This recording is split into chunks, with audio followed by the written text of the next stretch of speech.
Hello, ladies and gentlemen, and welcome to the Thomas podcast. Today, I'm joined again here with John as we discuss Black Widow, Loki, and other things. Yes, you're going to see John twice because he's back on Monday as well to talk Mhm. about the invasion, which you've already recorded, and we've got Owen in that one as well. So Yeah, it's all brilliant. How are you yeah. today, though, John? It's a bit But warm in the UK, if you're watching us on YouTube, you're also seeing Alex twice because he's on my background. aren't you? Very, very lucky. Yeah. Yeah, it's very warm. It's very warm today. Looks like it's going to get even warmer over the weekend, which I'm not the biggest fan of, but it is what it is. 28 degrees on Sunday. Oh my god. Yeah, it's hitting Jeez. 30, it's hitting 30 on Monday. Christ. Yeah, no, I'm Not, sort of not, I'm probably the worst person. I mean, I'm probably the most UK person ever because I like mild weather. I don't like it too cold. I don't like it too hot. I like it about 15, 16 degrees is kind of the sweet spot for me. We can yeah. just chill out. You don't need to put a heating on. You don't need to put, you don't need to put, a fan on. You can just relax in your own way without having to do any extra stuff. Yeah, This is true. but yeah. This is true. A nice ambient temperature. It's a nice yeah. We sometimes we get in England. Unfortunately, it's just always like associated with lots and lots of rain. Um, so it's never too wonderful. But yeah, there's lots to talk about. Obviously, Loki wrapped up this week, yesterday here, and yeah, this podcast is coming out late tonight. So literally, as soon as we're done editing it, uploading it, so it's Thursday. It could be Friday where you are if you listen in Australia. I never do have a few Australian listeners, so sorry. Um, Imagine listening to me as the first thing in the morning. I mean, that's just scary.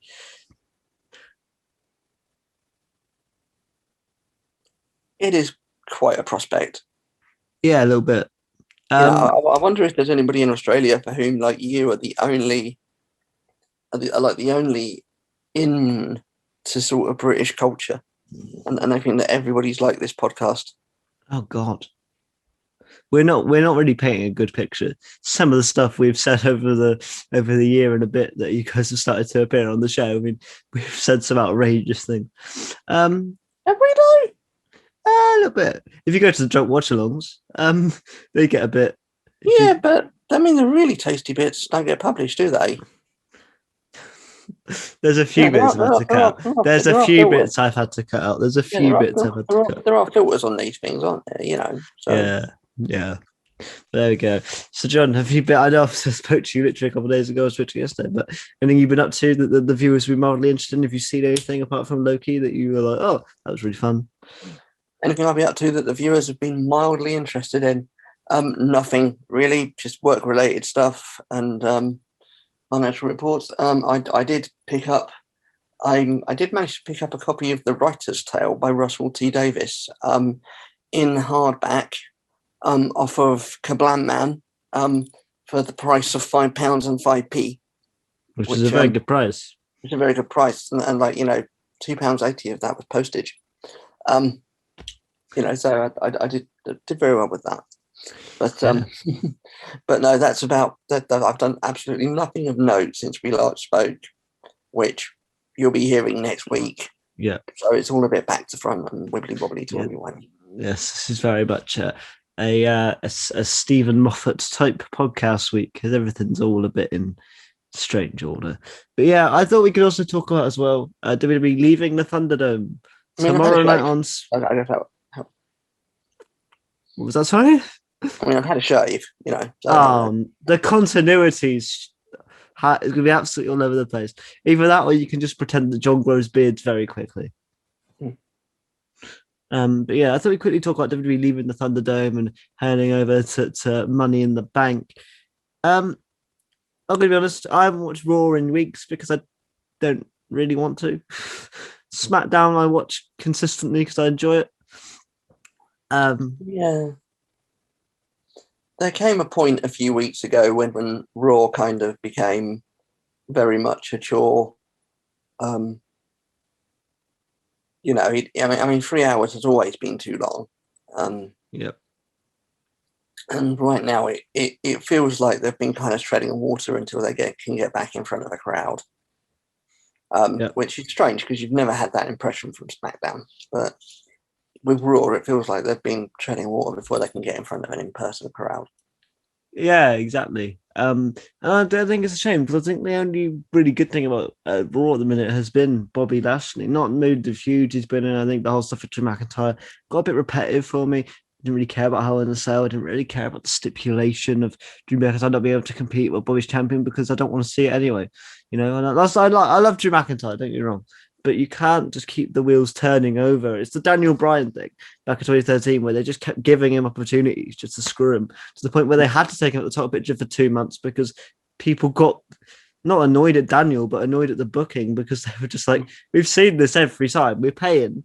You know, at that time they were paying pay-per-view money, which I think in the States is like $50 or something. I think in the UK we'd roughly pay about £15-20 for a pay-per-view, depending a bit more for like a Rumble or Mania. But you know, paying that money to get the same conclusions every time. And it got to a point where the fans were like, well, no, because we know what's going to happen there. You need to spice things up. And they were like, what are we going to do? Big Show. Okay. But, you know, I think with the whole Drew McIntyre thing, what I don't want them to do is when we go back in front of the crowd, the fans are already kind of bored of him. I think last year obviously would have been his year at Mania in front of the crowd, and he would have had the biggest crowning ever against Brock Lesnar, and they need to kind of find a way to put that lightning in a bottle. But I think to do that, you need to take him out a bit for a while. Not completely, just out of the title picture, let him rebuild organically into that state. And then you can, or even put him on SmackDown for a bit, put him against Roman. I think people would be much more, when the draft comes up, whenever that is, move him to SmackDown. Let him go for the Universal title for a bit. That'd be a great feud. Think of the match. We had one at Survivor Series, I think, last year. But Roman versus Drew in a feud would be mental. That would be pretty quality. Especially because obviously there's this big thing now. Roman Reigns is, you know, beating everybody on SmackDown. So like a competitor like a Drew McIntyre heading over there to spice things up for the Tribal Chief would be an interesting prospect. Who would you say in your mind, John, is the one superstar that needs to get drafted? Like, just needs to switch up, needs to.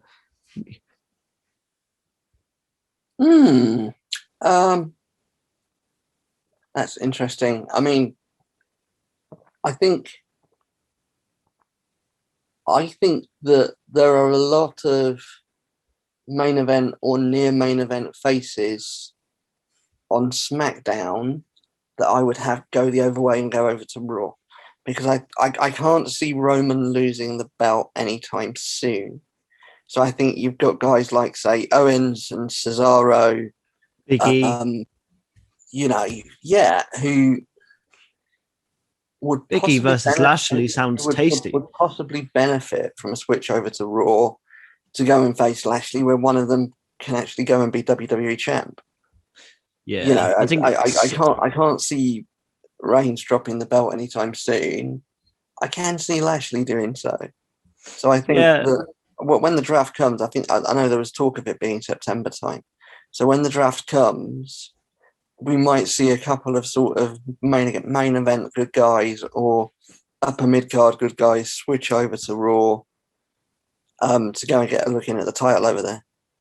Yeah, exactly. And I think, I mean, the one thing for me as well about this draft is bring back some GMs. I think drafts make no sense without general managers, or at least somebody picking. Because I remember last time the whole gist of it was, oh, it's Fox and USA, but no one would pick. It would just be random. Or that you'd get told by Stephanie, Fox choose it. And it's like, well, we don't want that. We want the characters to pick. You want that rivalry. Yeah, you know, even if you do Adam and Sonia, now I think are two good characters. Put them either side now and let them do their thing. Yeah, you want that rivalry. Yeah, I'm excited though. I'm excited to see. I'm going to watch SmackDown this week. I might stay up for the first half hour to see what it's like, just to see how it goes. And I mean, I was going to say I think it's probably going to be a standard sort of last Friday night before a pay-per-view show. But at the same time, obviously, we have got Bianca versus Carmella for the title. Yep. So, you know, that could be interesting. That could be watchable. And obviously, we're building up towards Sunday as well. Yeah, Money in the Bank. Obviously, we're not doing any podcast stuff for that, but just quickly, who is your prediction to win both Money in the Banks? Your male and your female predictions. I think On the men's one, I'm in two minds. Drew would seem to be the obvious choice because, obviously they've got that clause with Lashley whereby he cannot challenge Lashley. So it makes it interesting if he wins Money in the Bank. At the same time, if he wasn't to win it, it's interesting in terms of, he could then start interfering in Lashley's matches, trying to cost Lashley the title against other people so he can get a title shot. Yeah. You could see some kind of heel type stuff coming out. Mhm. So yeah, I think Drew probably still is just about my pick. Cool. I I'm don't gonna think go a there's a real different sort of direction. standout in there. I'm gonna go with Big E. I'm gonna go with Big E for me. I think WWE are high on Big E. I think Big E's one of those characters that makes fun with the contract. You can sort of mess around with either champion, and you know what I mean. He's got that kind of charisma that you can be like, I might crash on you, I might not. And I think he is one of those people that can stand out in the main event. We've seen his matches when he was Intercontinental Champion. He was great, and I think obviously they protected him quite well considering he lost because of Commander Aziz's debut. And I think, I mean, I know you're the same job as Spec, but Money in the Bank should be about raising a new star to that top level, and Yeah, this it could be the should, stepping stone. but WWE haven't been great at doing that lately. Nope. You look at last year. You know my views on last year's Money in the Bank. I was never convinced that Otis was the right guy to give it to because I never saw him as a main eventer, and it turned out to be true. They got it off of him in the end. So yeah, I completely agree. I'd love to see a Big E or A Ricochet. somebody who's about to step up to that next level. Even John Morrison would be really cool. They're not going to, but I'd love to see John Morrison in it. But I'm not sure I can see it. I think it's likely to be Drew. But there could be some other interesting storylines around there. I think you might see a little bit of interference from Randy and see a little bit of a sort of Randy Riddle split. Interesting. Yeah, because we still don't know really how Randy Orton thinks in storyline of Riddle. Remember that time on Raw where Riddle was just doing all the Randy Orton stuff, hitting the RKOs using Randy's music instead of his own, that sort of thing. Yeah. Interesting. I think for the women's match, I'm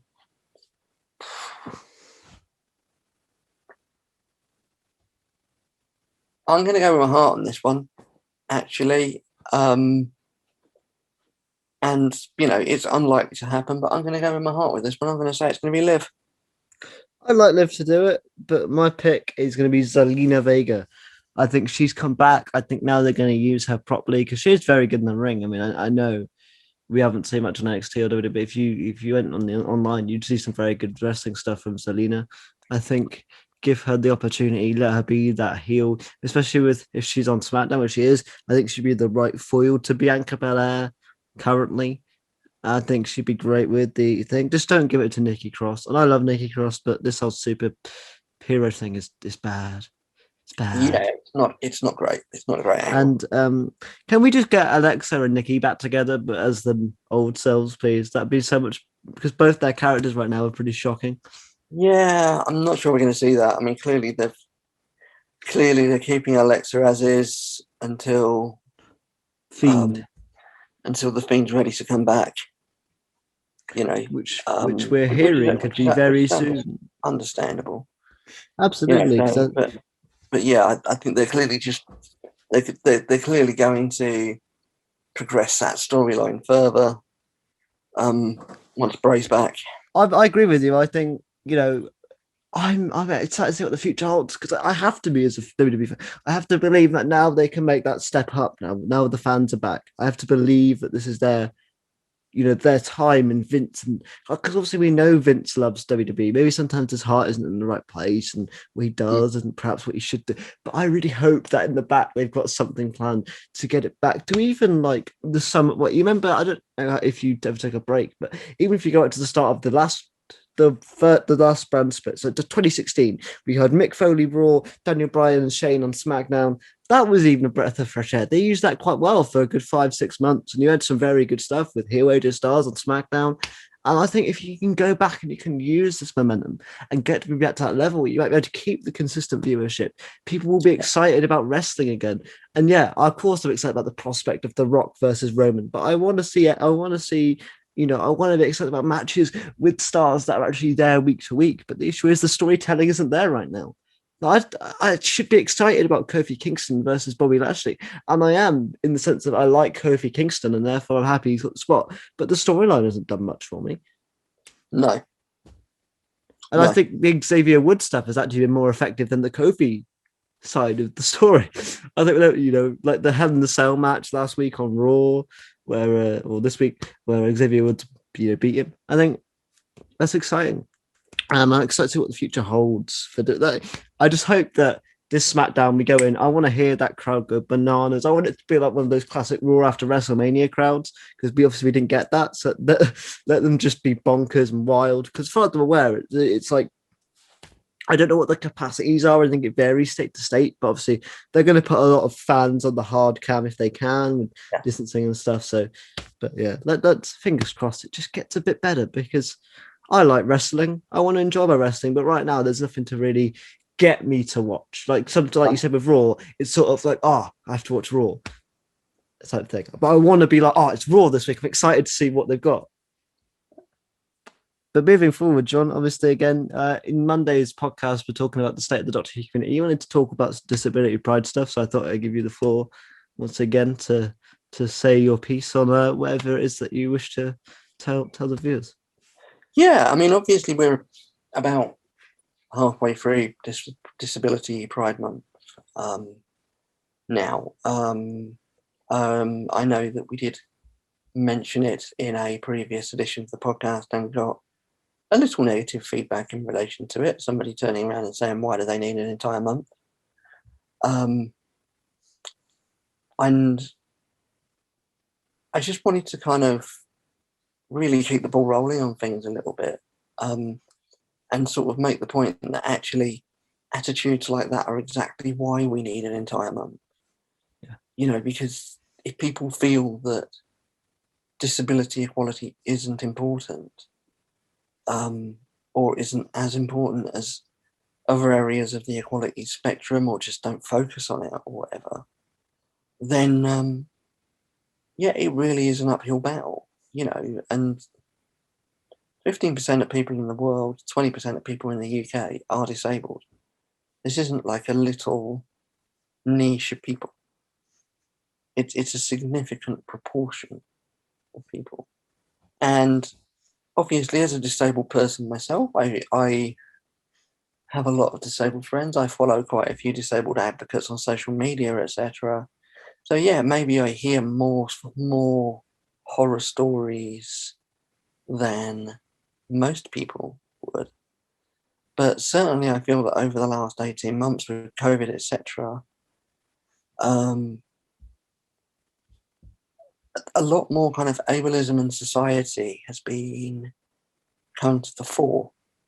I've seen examples where COVID has been used as a reason for breaching the Equalities Act in terms of, say, recruitment, for example, or accessibility, or denying services to disabled people.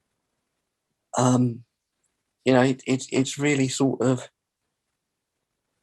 it's taken away that ability for people to think outside the box that sometimes they needed to do in order to meet people's accessibility needs. Yeah. Which is it can be a really good problem. Yeah. Absolutely. And, I mean, I've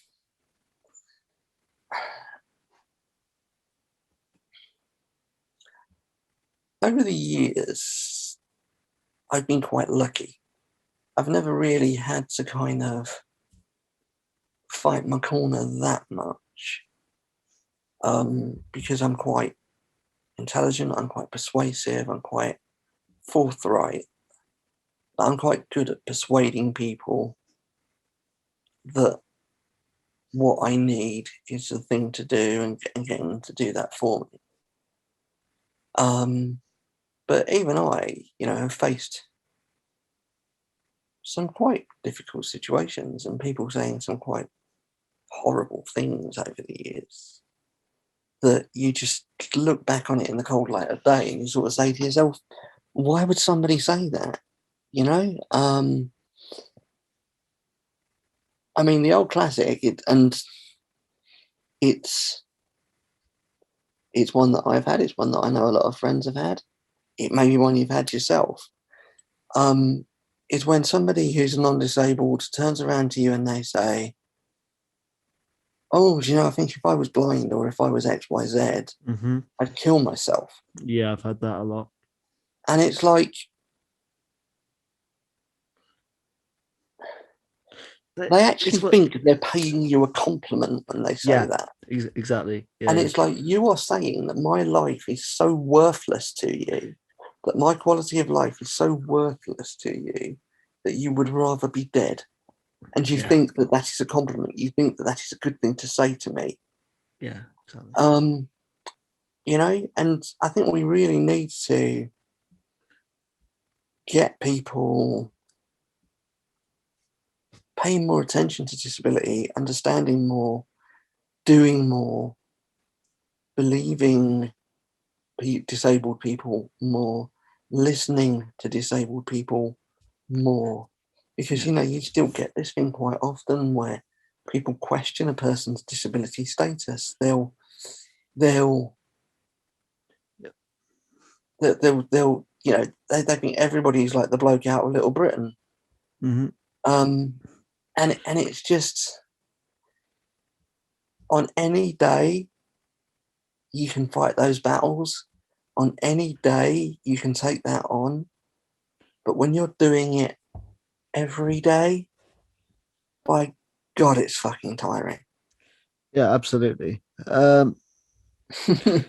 absolutely. I think for me, I've had the whole, if I were you, I'd kill myself type thing, that sort of thing. I don't know about yourself, John. Obviously, you get it with the dog. You get a lot of attention, and it's all positive and all that kind of stuff. I get a lot of random people coming up to me if I'm just like sat on a train or whatever, ask if I'm okay outright, if I'm on my own, which they're trying to be nice and be like, okay, as a disabled person, I'll go check on him. But it can also come across as quite demoralizing because I'm just a regular person, sat down, and you wouldn't go up to anybody else. And so I think it all comes from good intentions. I know I always do have that in the back of my mind. However, you shouldn't be making people feel different and going up to them and going, are you okay? I mean, I struggle. I've perfected the art of just sticking my headphones on and being the most ignorant bastard in the world. I mean, it's interesting that you mention trains, because like if I'm on a proper national rail train, that is one of the few places where actually I go to find solace, because most of the time if I'm on transport, I'm on London Underground and it's a stop every 2 or 3 minutes with everybody getting on and off around you.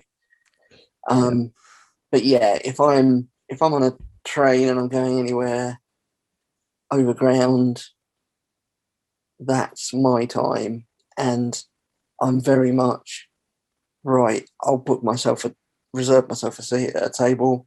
I'll sit Sparky down at the table, and then I'm just going to sit here and ignore the world for 3 hours or whatever. Yeah. And so yeah, I can be the world's worst in terms of that. I think I've kind of perfected the fuck off and leave me alone sort of look on my face, so that people don't even bother.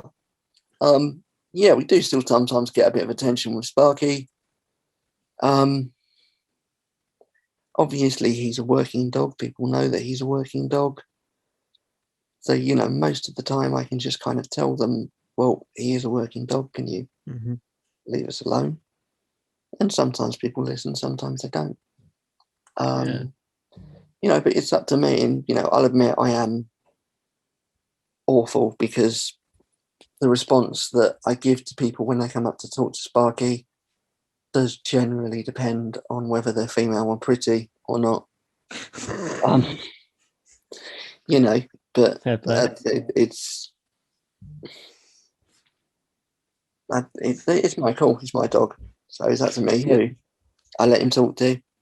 Absolutely. But yeah, it really can come across as quite patronizing, and it can be quite tiring at times. Yeah, I think the main one for me and the most time I felt most demoralized was actually in the PIP assessments, or assessment that I had where someone came around to my house and questioned me on my everyday move. Like they would like move my arms, move my legs to see that like that to me was very, to question and judge how I know how I live every day of my life and have to go to every single like that was, I found that incredibly demoralizing and sort of, you know, if I had to like cook in front of this person.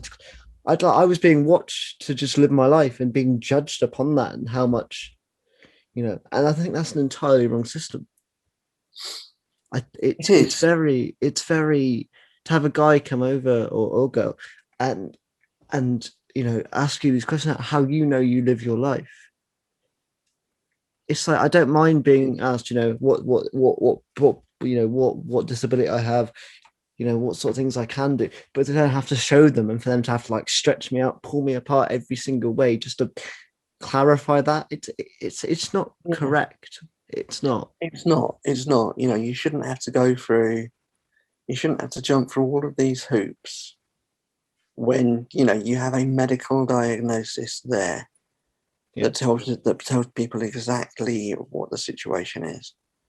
I understand that they have to kind of look at what people can do practically in order to assess things,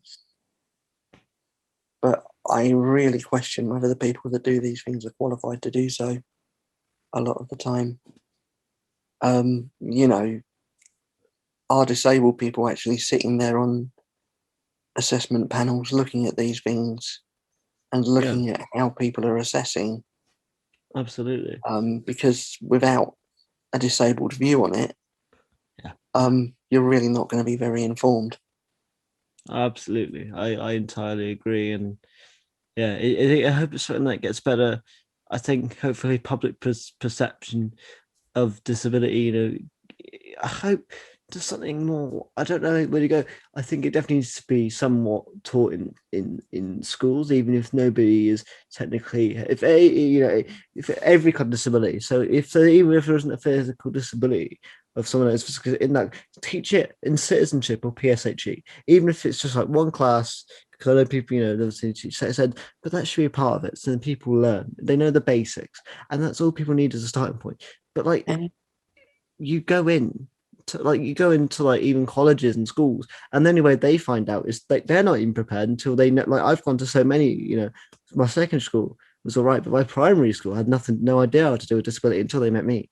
Like they didn't yeah, even have the forethought to do that. It should be a part of the curriculum to just have a bit of oh, awareness. absolutely. I mean, anytime you start to think that we as a society are starting to understand and accept disability, just just check Twitter the next time that there's a disabled person on the television Yeah, and see what people are saying. it's And horrible. you really find out that it's not the case.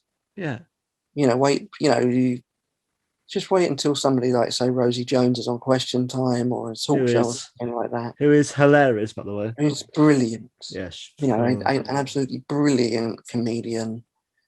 And you get people tweeting absolute nonsense, just like, oh, what's she doing? So they can't even understand what she says. Well, if you can't understand what she says, that's because you're not listening. Because I can sit here and I can understand what she says. Um, Anybody can sit there and understand what she says if you're actually listening rather than just going, oh, there's a disabled person, I'm not going to listen. Yeah, or people. I think there are people that just laugh at certain disabilities, and Yeah. I think for me, it's not even a disability that I have. So maybe I don't have the right to talk about it. But I had a friend who had to be fed through a tube, so he couldn't speak and he couldn't the people would come up to him and speak to him like he was 5, even though he was my age.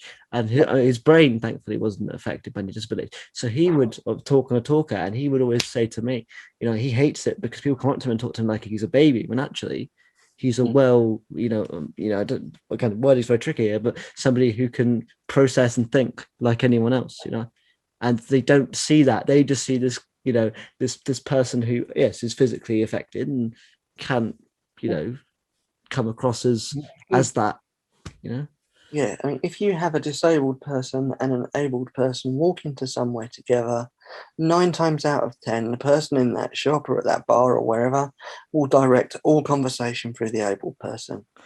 Yes. I mean,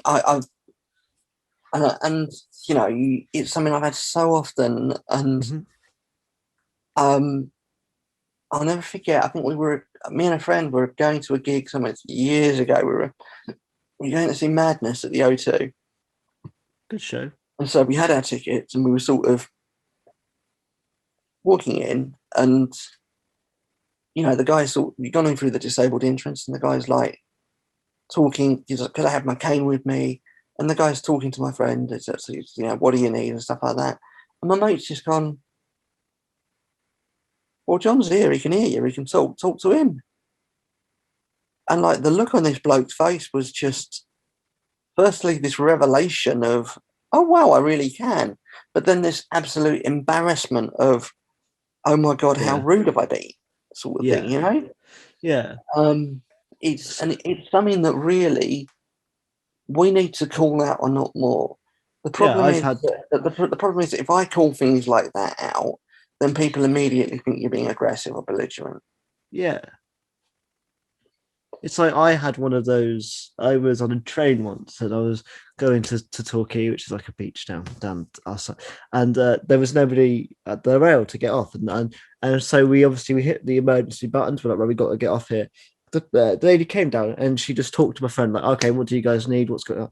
And it was the most embarrassing thing, because she went, oh, what does he need? What's good for him? Well, like you said, I'm right here. Like, yeah, just ask me, and then I'm going to be honest, I think, again, you've been there a lot more times than me, but one place that got this incredibly right was the BFI. That when I went, I've been once, but even when I went last time, I thought what they got everything spot on. I don't know whether you had problems your first couple of times you went, but for me, I've never had problems there. The staff were fantastic. They talked to us. They didn't talk to our group of friends. They said, right, where do you need to go? Is this comfortable for you? They didn't, they were brilliant. They understood that, we can talk for ourselves. And I thought that was fantastic. So if you are a disabled listener who wants to go to BFI, then go. They've also, I think they've got like 4 or 5 disability wheelchair slots anyway. So they're not exactly just gone one and you're out. There's like 4 or 5 dotted around, which is even better. Like they are on it there, and so I'd recommend going. I think it's a thing as well. And again, this is something that I think this sounds again very petty, but I need to bring up on it. Is the amount of times in dating life and stuff like that where people say to me, "Oh, I would certainly date you if you weren't in the chair." And again, some of it is because they don't know someone in a wheelchair, which is wrong. Some of it, though, is due to the public perception of an able-bodied person dating a disabled person, and the reaction they'll get, which is again wrong. And I think we need to, like you said, cut down on these preconceptions of disabled people, being a laughing stock and being funny, because again, we're just regular people, no matter what kind of disability we've got, whether it be something like a mental disability, physical disability.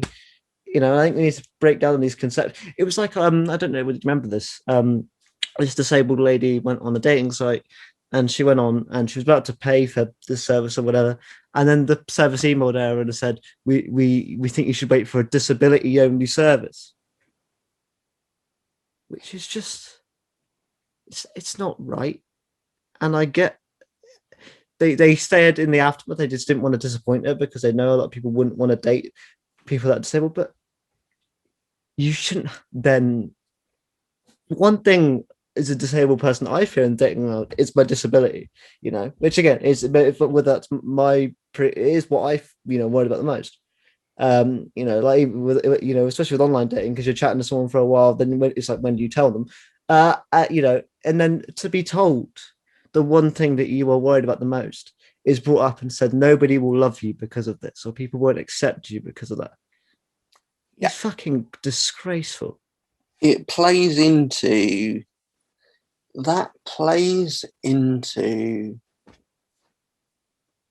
one of the biggest fears that a lot of disabled people have. That I know I have, I know you have, and I know a lot of people have. That actually we are seen as less worthy, and that people wouldn't want to be with us, wouldn't want to date us, wouldn't want to be in a relationship with us. Which, frankly, is ridiculous. I mean, I know I know a lot of people from across the disability spectrum, and I know some stunningly beautiful people, both male and female. I know some stunningly beautiful people that are disabled. Some beautiful disabled people. And it's like any able person would be lucky to be with them. And yet so often you come across this attitude. And, I saw something the other day that I know I shared with you, and it's like, and it was from a disabled advocate that I follow on social media, and basically she'd had a bit of a crappy experience where some dickhead had messaged her with some pretty vile stuff, sort of talking about whether you date somebody with a disability, etc., etc., etc. And she was so right in what she said. She said, don't ask yourself whether you would date a disabled person. Ask yourself whether a disabled person would date you. Absolutely. And that is so important. Because one thing I think I can say for most of us, certainly myself, certainly yourself, is we're very good at seeing through all that bullshit. We're very good at seeing to the person behind everything. And actually, generally speaking, we're very good judges of character. Yep. So yeah, be somebody that is worthy of dating a disabled person. Yeah. Because if you're a bit of a cunt, we'll see right through it. Exactly. And I think that's the perfect place to put it. Is that? And unless there's anything else you want to touch on, mate, let's move on to some lighter topics for today. Because obviously I don't want to dwell on this too much. But Loki finale came out. What did you overall think of the finale and the show? Very, very quickly.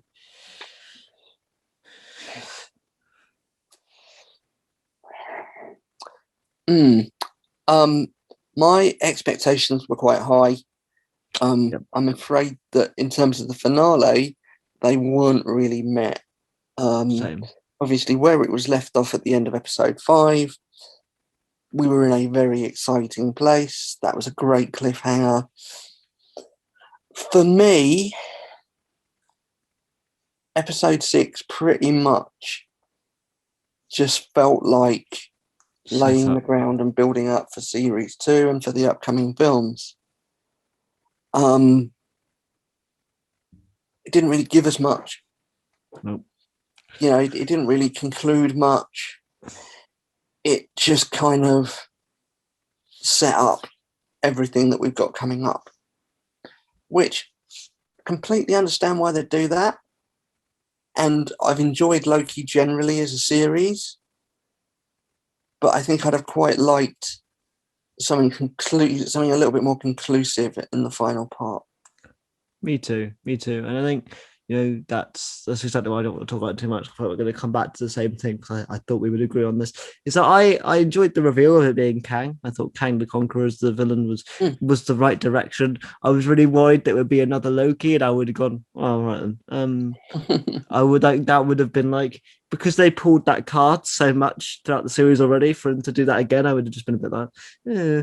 But for it to actually be Kang, I was like, cool. Makes sense to me, fine. And I do like the setup. I like the idea of this Kang, maybe not being the most evil of them all. And if you kill this one who's in control of the more, worse versions of himself will put. I like the fact that that's what came to be. I like the fact that, Loki was actually smart, because normally he's the idiot character who doesn't think things through and the repercussions, but actually this time he did. But I think episode 5 set up so much more with, Mobius saying he was going to burn the TVA to the ground. You got one conversation with him in a room. Like I thought we were going to see some cool Mobius of like, pruning some more people, and we didn't get that. And the reveal at the end that they don't remember him, I think, is really poor because it just sets up that for episode 1, them having to trust him again. And they're eventually going to. And I thought we've already been through that already. So either they're going to get a memory reset, which I'm not a fan of, but I'd rather have that again than them have to completely rebuild, because I was really digging the back and forth between Winston and Loki, and I was excited at the prospect of, if there was going to be a season 2, what a friendship between them would now look like properly. Now that they've realized that they're not trying to screw each other over, they're now just good mates, and now we're not getting that. So it just felt like they'd looked at where they were at the end of episode 5.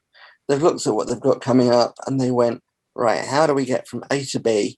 And they didn't actually think about satisfying people or entertaining people or anything like that. No. Right, we're going to go from there and get to there. It just felt functional. I will give top credit though to the Ms. Minutes jump scare at the start of the episode, because I thought for a second that Ms. Minutes was behind it all, and I was going to go with the cheeky bitch. But no, it wasn't Ms. Minutes. It was the Kang the Conqueror. And again, I'm excited for what they're showing us in the future, but that's the problem. I wanted something good in the present, Yeah, I mean, essentially, we could have just had that for a few post-credits scenes over the course of the series. And we didn't get one. They could have just dropped those across the course of the series and built up that way. It's a shame because I liked it up until this week, but this particular episode just felt functional to me. Yeah, I'd agree. It's like, well, we need something to do a job. It does the job. There you go. It does a job. I mean, I'm still excited for what's coming up. What If looks insane as well, so I'm excited to see that. Yeah, I mean, as you know, mate, it's all about Shang-Chi for me. Shang-Chi. That looks stunning. It does. And more Wong. I'm always excited for more Wong. So bring it on. But now let's turn to the 2021 film, Black Widow. See what you did there? Yeah. John, you did such a good job in the invasion on Monday in the future. Do you want to quickly give them a quick synopsis of what the 2021 film Black Widow is all about? I'm going to let you do this one, actually. So essentially, this is hot off the heels of Captain America Civil War.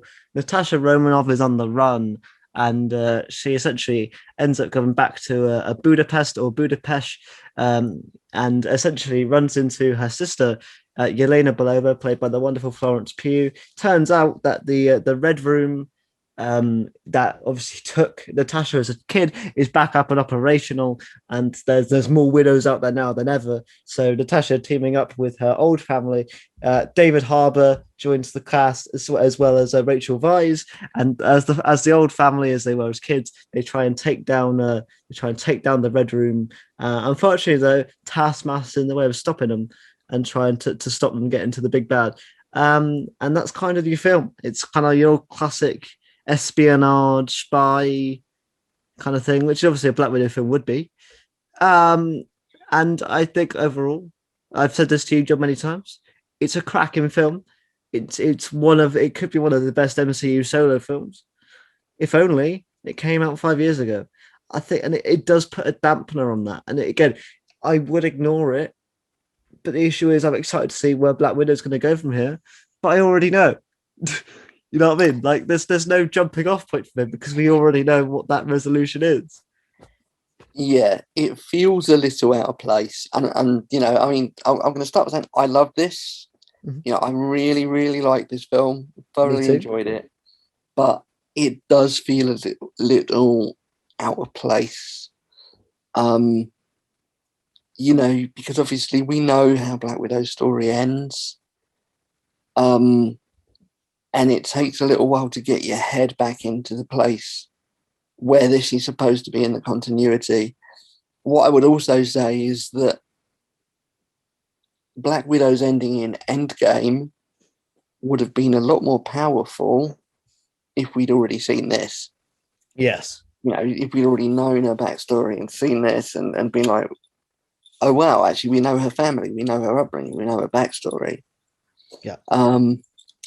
You know, so I think as much as you try to kind of look at it as a standalone, you can't get around the fact that actually the continuity is a bit of an issue in terms of where this stands chronologically. Oh, absolutely. Yeah, it's one of those things that by the way, I want to say that, John, I really enjoyed this film. John will know that I'm not talking about that. Was the first thing I said after I came out, literally 2 minutes after I came out there. I was like, I really enjoyed that. I thought it was top quality. But you get this overwhelming sense of, well, those guys are really cool. I can't wait to interact again together. Oh, right. Yeah. We're not gonna get that. And it's good, it's a shame. Fact, because I will say this now, I would have loved more Natasha and Yelena back and forth in the future. First of all, I'm going to say there's now Yelena Belova, Florence Pugh stole the show for me. But those two together, I think when they were together were the best, and I would love to have seen. So what I get is the potential of doing a film in this like 2016, because we could have got, maybe they would have changed their mind or perhaps killing off Black Widow, and again that death was incredible and I wouldn't change it given the hindsight of her not having a film. Now she's got one, I'm just like, give me more Black Widow, but it doesn't make sense to. And there's no way they're going to give ScarJo the contract because that money will shoot up and it kind of defeats the purpose, and it's a shame because they try and lend things into it as well. I will say now, I'm going to go full spoilers here in this film. So if you haven't seen the film yet, disappear. But the fact they try and bleed things into Infinity War and Endgame with obviously Natasha taking the jacket with all the pockets on it, and that's what she wore in Infinity War. And then next time you watch Infinity War, you go, oh, okay, that's a pretty, something to look back on and go, oh, there's a. But apart from that, you don't really. Yeah. Yeah, it's. I think it's one that when I sort of next get around to doing a full rewatch and I actually watch it in story order where it's supposed to be, I think it will come across a lot better. Yep.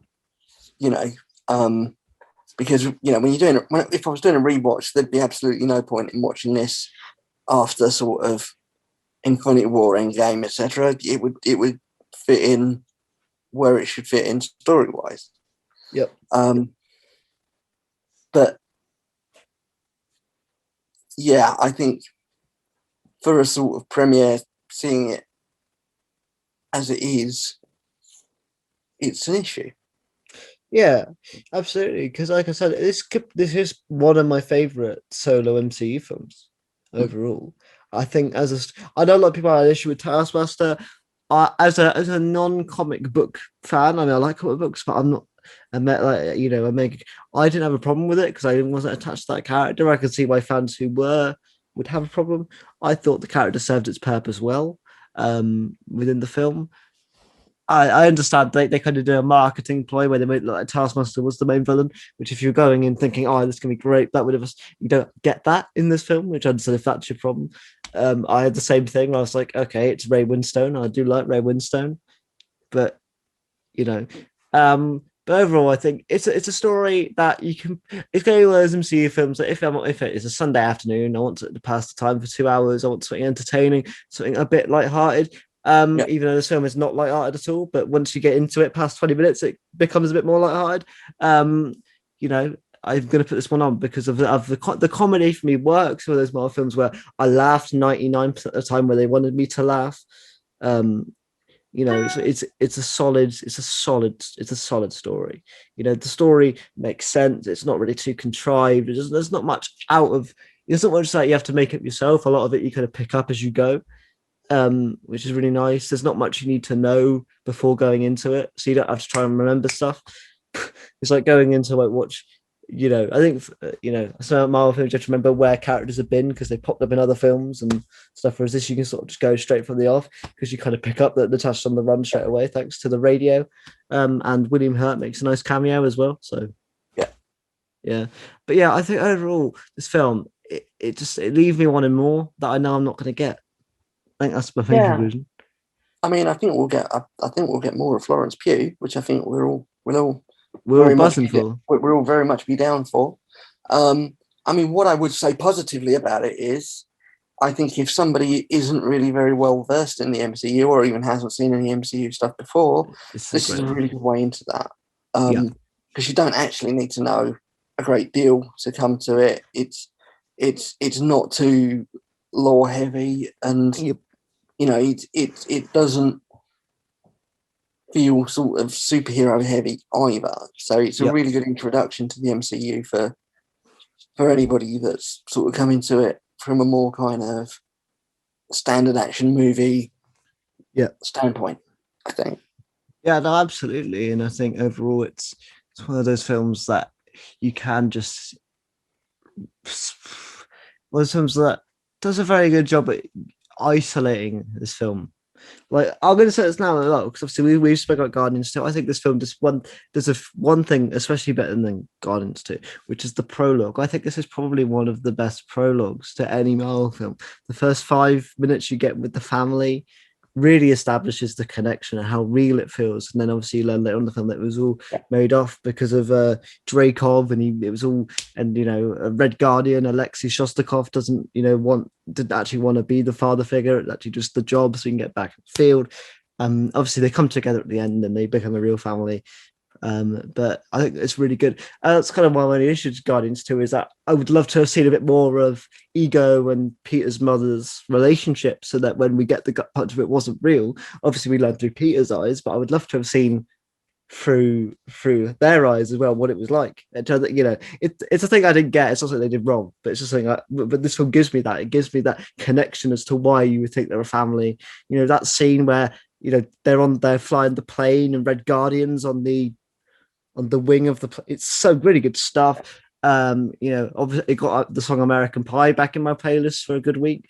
Because that's a quality tune. I do have to say that's probably one of my favorite scenes in the film when Yelena's gone into the bedroom and Alexei tries to give her the dad talk, doesn't know what he's doing at all, and they just have a nice moment where they just start singing the song. I thought it was a nice, touching Yeah, part of that was the nicely story.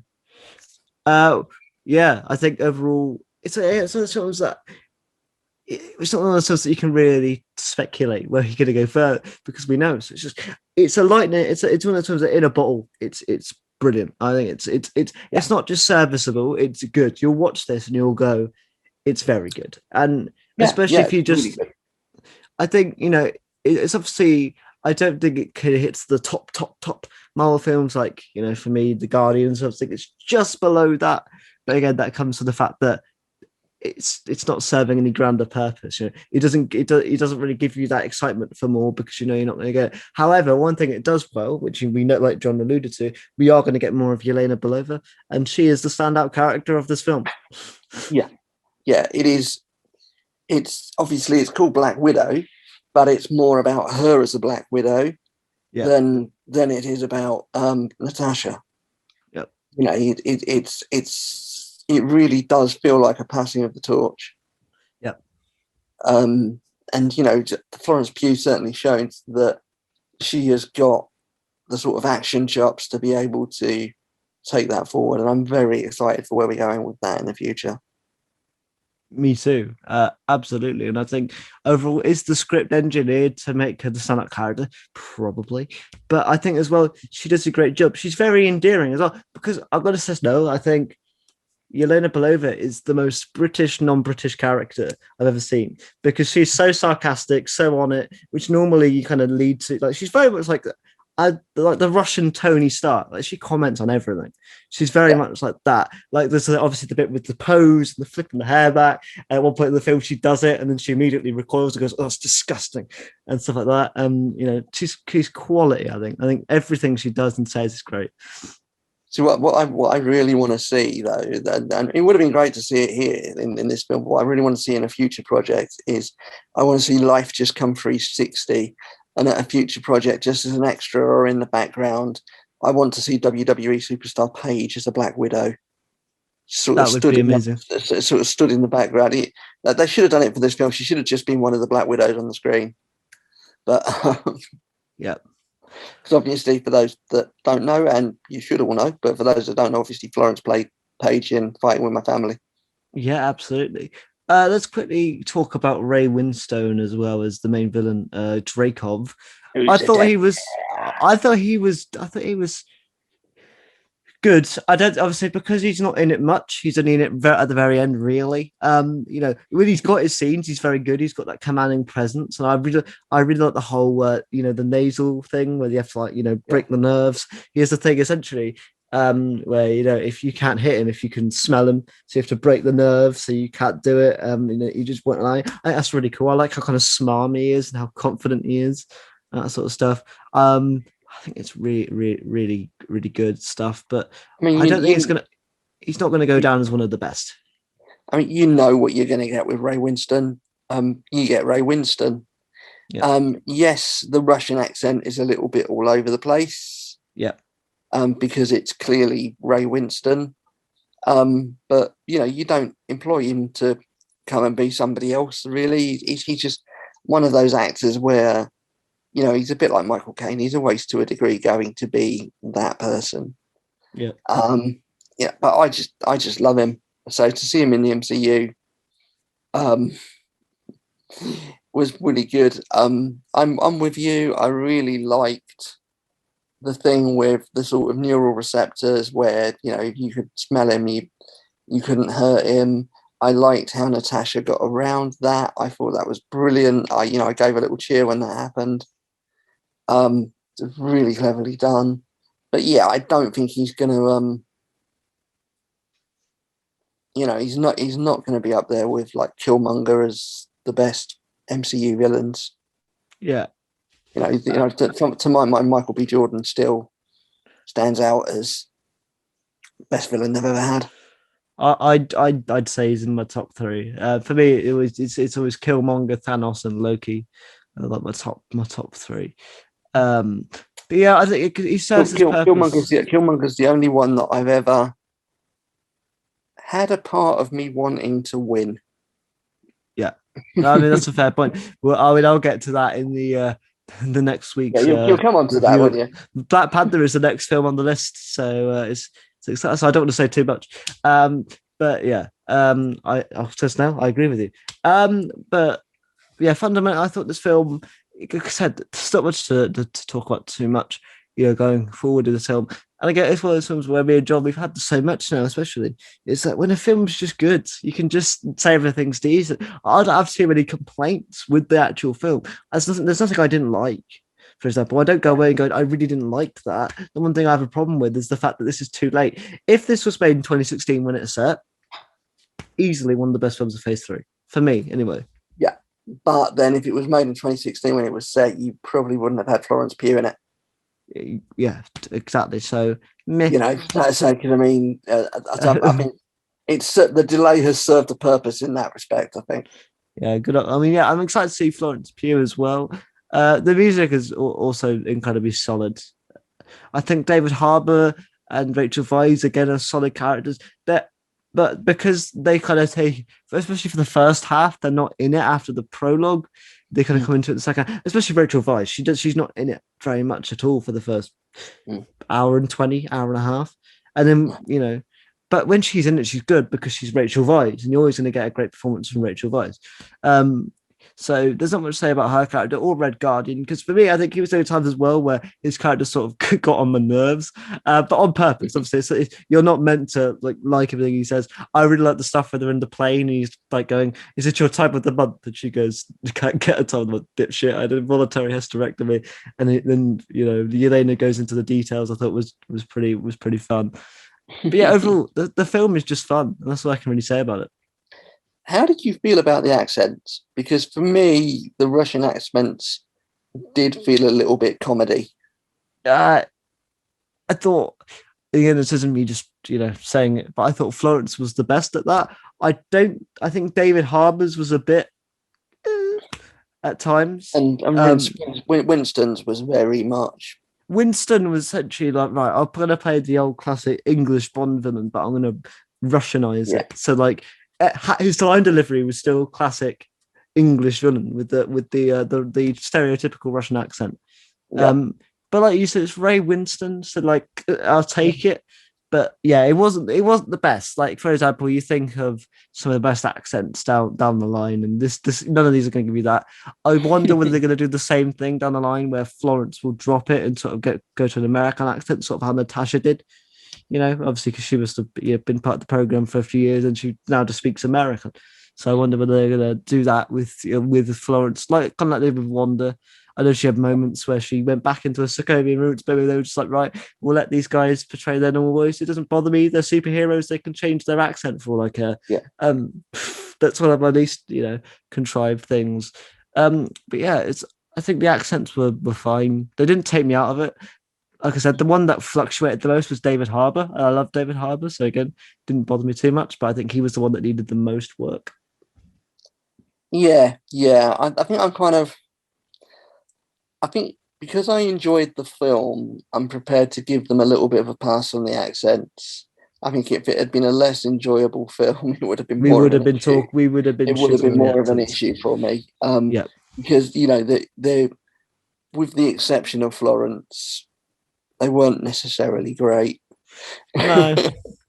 No, they were, but yeah, like you said, they were passable, and maybe that's the judgment of the film clouding it. But I thought overall they were just solid and entertaining. I think as well if the characters weren't so well written, I think we would have more problem. I think because the characters, and again, this is a character film. Like if you don't like the characters, you won't like this film.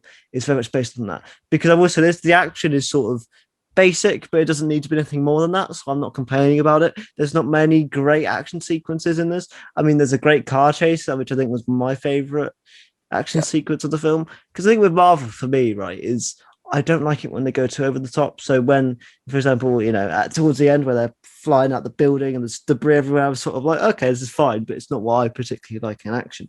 I like more the gritty car chases, with Taskmaster in the tank following, destroying things behind them, or the really personal fights in it. Like I prefer the fight between Cap, Iron Man, and Thor in Endgame compared to the big smattering of people at the end. I really enjoyed that kind of isolated fight a bit more. But I think overall in this one, the action is more than solid. You're not gonna.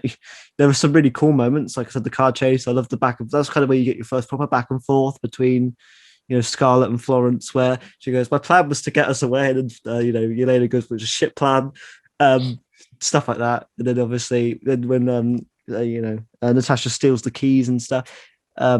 Because everything in this film is there's nothing bad about it. Like overall, I would have said it's not perfect, but there's nothing that angers me. Which in some Marvel films there is that, especially with the earlier stuff and the Iron Man stuff. The whole thing of the thing that really knows about Iron Man 2 is the whole element from a theme parks thing still gets on the tits. I still don't understand how that's possible. Even in the world where Iron Man exists, I still go what. But this, I'm not going to have any of that going away. The thing that annoys me the most, like I've said over and over again, is that we're not going to get any more of this. And, we're going to get more of Yelena, which the post-credit scene brings us, which is exciting. And I'm excited to see who she's going to be interacting with, especially in relation to Natasha. They've kind of picked the best next character to introduce her in. But yeah, so I'm excited for that. But George, do you just want to give a wrap up and your overall score out of 10, and then we'll talk about post-credits and where we think it's going to go from here? Yeah, sure. I enjoyed it. Thoroughly enjoyed it. Completely agree that the one big issue is the timing, and I think it would have worked better as the film if it had been released at the right point chronologically. Some really good performances in there. Florence in particular I'm excited for going forward. For me, I think it's kind of fluctuating between an 8 and an 8.5. Because I'm kind of, I give Ray Winston a little bit more of a pass because he's a West Ham fan. I think I'll give it an 8. I'm ditto with that. I think if it was set in the right time, I think it would have been a 9 overall for me. I think, and I did say that it gets a point off because it's not, but like you say, it's more than enjoyable. It does.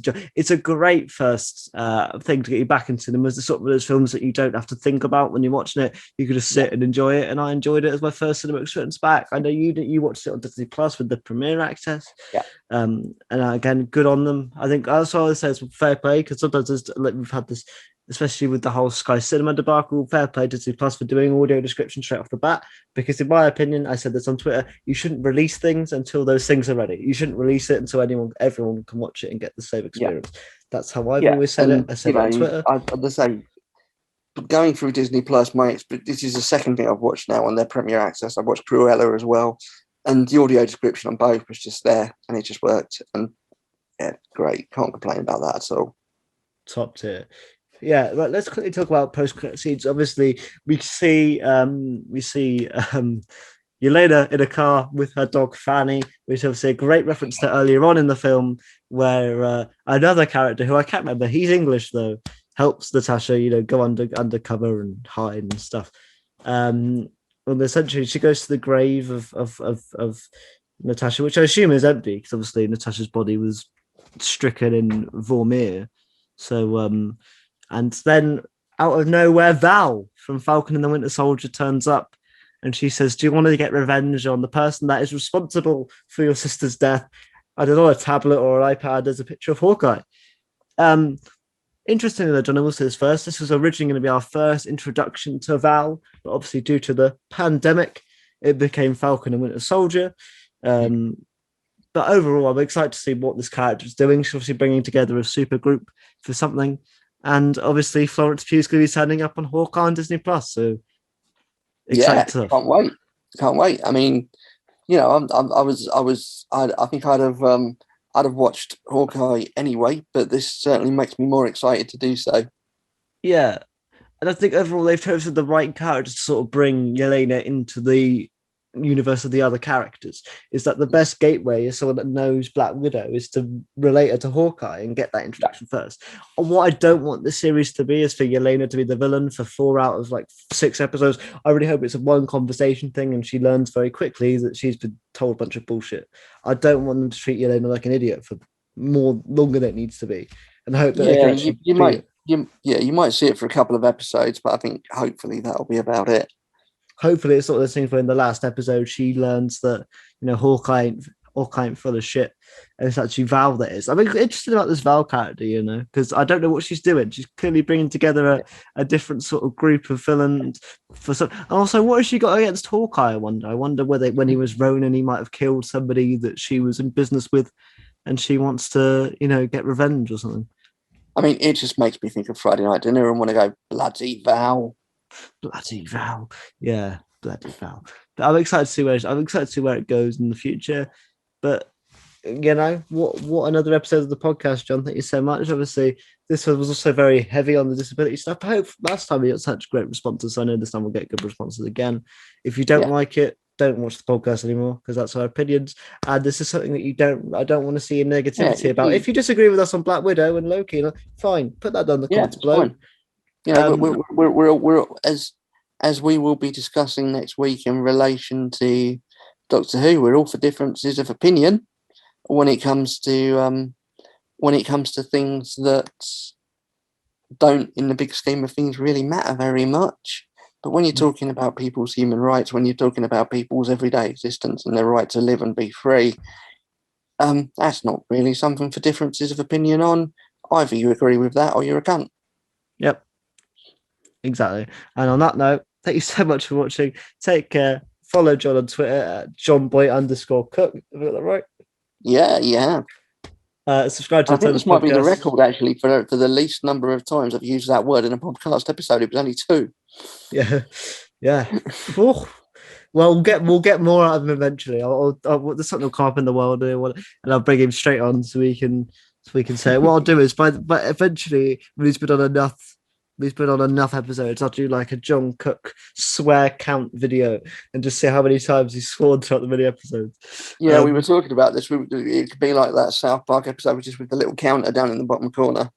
With how many times they say shit. Yeah, but John, it's been a pleasure. Thank you so much, and as always, I'll see you in a few weeks for Infinity War, and then a few weeks after that for Endgame.